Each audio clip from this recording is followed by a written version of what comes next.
दोस्तों नमस्कार।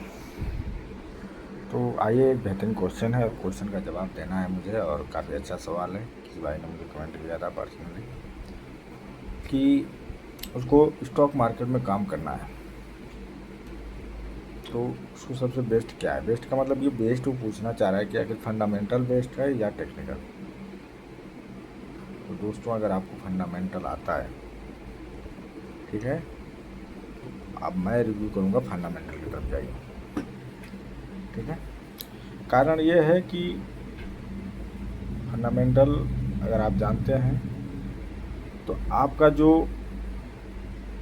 जो रेवेन्यू का परसेंटेज है वो काफ़ी बढ़ जाएगा। 2 गुना, 3 गुना, 4 गुना, 5 गुना, भी 10 गुना तक हो सकता है, ठीक है।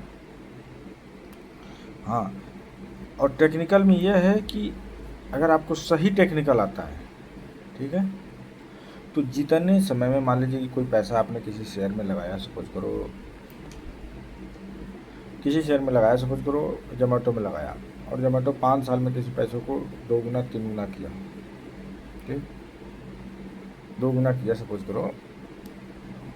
तो अगर आपको सही टेक्निकल आता है, सही टेक्निकल आता है, तो आप अपने पैसे को 2 साल में दोगुना कर लेंगे। 5 साल का इंतज़ार नहीं करना पड़ेगा, ठीक है। बेस्ट दोनों है दोस्तों। अगर आप दोनों चीज़ सीख रहे हैं, अगर आप सीख लेते हैं, तो फिर आपका जो प्रॉफिटेबल ऑफ विनिंग है बहुत हाई हो जाएगा। आप हमेशा जीतेंगे, ठीक है। बस आप अपने दिल को थाम के रखिएगा।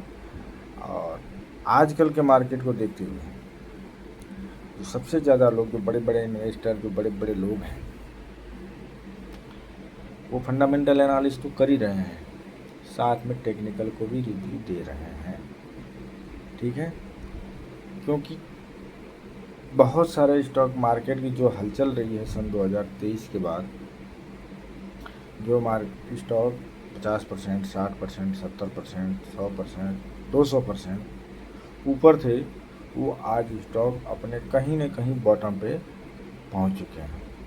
और उसका नुकसान ये है कि उन्होंने फंडामेंटल एनालिसिस किया, ठीक है।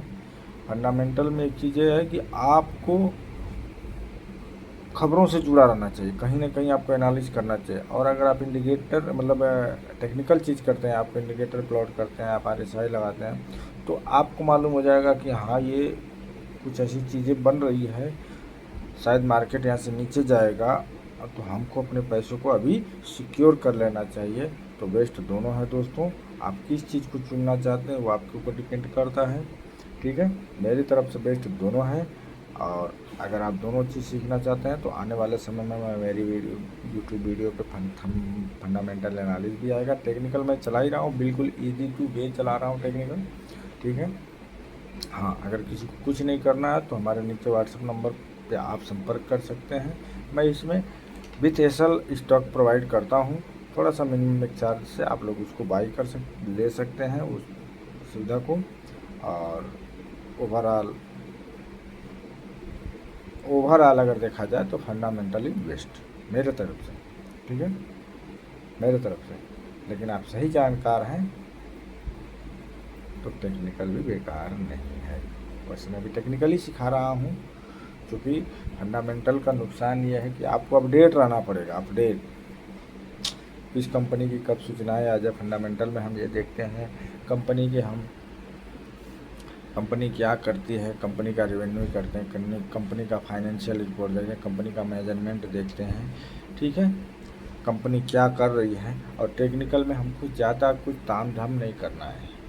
हमने इंडिकेटर प्लॉट किया, हमारा टेक्निकल सपोर्ट बना, रेजिस्टेंस बना, हमने वो किया, हमारा नियम टूटा, हम एग्जिट हुए। नंबर 1 चीज़, नियम नहीं टूट रहा है, चल रहा है। नियम जिस दिन हमारा टूटा उस दिन हम एग्जिट हुए, ठीक है ना। मतलब टेक्निकल में है। और फंडामेंटल में तो आजकल ज़्यादातर लोग, बड़े बड़े इन्वेस्टर क्या कर रहे हैं, टेक्निकल की तरफ भाग रहे हैं। अभी तक तो फंडामेंटल यानी 50-60 का रेशियो, मतलब 5-6 का रेशियो मान लो, यानी 5, ठीक,